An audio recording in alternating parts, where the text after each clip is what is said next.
Habari wasikilizaji wa Bajuni Sport Talk, siku ikiwa ni ya Jumatano tarehe 13 mwezi ni wa 3 mwaka ni 2024. Leo ikiwa nimekuandalia nakala ya mchezaji maarufu katika kanda ya Pwani almaarufu kisiwa cha Lamu, eneo bunge la Lamu Mashariki. Je, huyu ni nani? Kwa majina yake kamili ya kuzaliwa muite Nur Issa Mbwana. Alizaliwa mnamo tarehe 20 mwezi wa 5 mwaka 1996 katika kisiwa cha Kizingitini, eneo bunge la Lamu Mashariki, akiwa ni kifunga mimba katika familia yake kwa lugha ya Kimombo last born. Nur Issa Mbwana akiwa na umri wa miaka 6 ndipo alipogunduliwa kuwa ana kipaji cha mpira wa miguu, yani soka. Kila kijumuika na marafiki zake kucheza mpira wa makaratasi ambao ulitengenezwa na nylon na kusukwa na kamba ya konge. Nur Issa alikuwa ni kijana anayependa kucheza mpira hadi anasahau kuwa kuna nakula, huku mama yake akimshikia kiboko na kumkumbusha kuwa ni wakati wa kula. Alipofikisha miaka 10 ndipo alipozidi kuwa moto wa kote mbali. Yaani ni kijana aliyebarikiwa na nguvu za miguu na mwenye akili nyingi. Uwezo wake ulianza kushangaza wengi, yani ni kama mfalme wa soka Ronaldinho aliyeteremka kisiwa cha Kizingitini. Alipofikisha miaka 15 vilabu vya eneo mbalimbali vilianza kummezea mate, ila alidinda na kuamua kuunda klabu ya mtaani kwao. Klabu hiyo kwa jina alipatika jina ni FC Barcelona.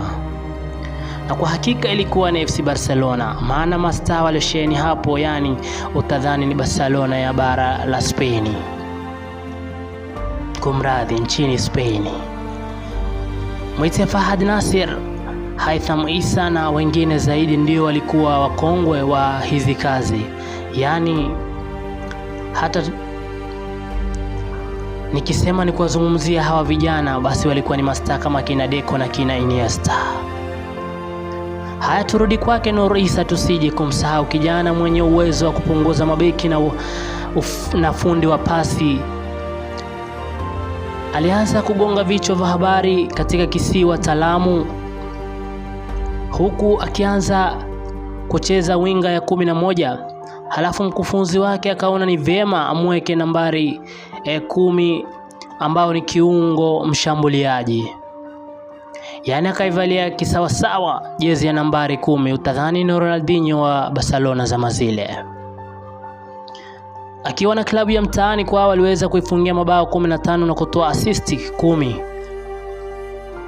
Akiwa na umri wa miaka 16 alisajiliwa na klabu ya Black Stars pale Kizingitini na kuisaidia Black Stars kutinga fainali 10 mfululizo, huku akipatika wavu mara 20 na kutoa pasi za asisti 15 za ufundi. Baadaye mwite Diego Simeone Swalehe, koti wa kama London pale Kizingitini, akaweza kumsajili Nur Issa na kuwahi kuichezea fainali ya kihistoria. Rashid Mwamkondo ndiye mtangazaji wa kwanza aliyeweza kuasili kisiwa cha Kizingitini, huku akiwa ameshika kipaza sauti akitangaza fainali hiyo ya kama London.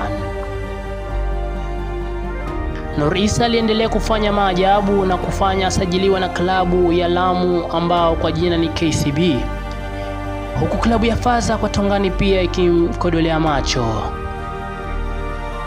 Hatimaye klabu ya Kajiado ikaanza mchakato wa kumsajili Nur Issa, ila dili likafeli.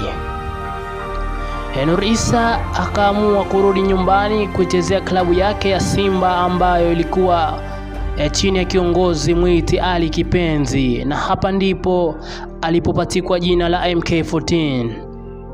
Alitikisa wavu mara 30 na kutoa pasi za assist zile mara 21, huku akichukua best player wa mwaka.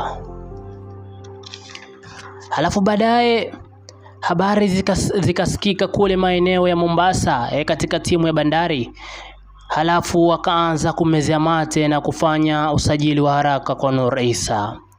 Mtakato ukaendelea na hatimaye Bandari wakasema watampatia mkataba wa kudumu. Mambo yalienda mrama na jongomeo baada ya Nur Issa kuingia mazoezi kule Bandari na kupata jeraha la mguu. Akarudi nyumbani akakaa miezi 6. Halafu amerudi tena kiwanjani na klabu yake ya nyumbani King Loyal ambayo inachezea FKF Regional.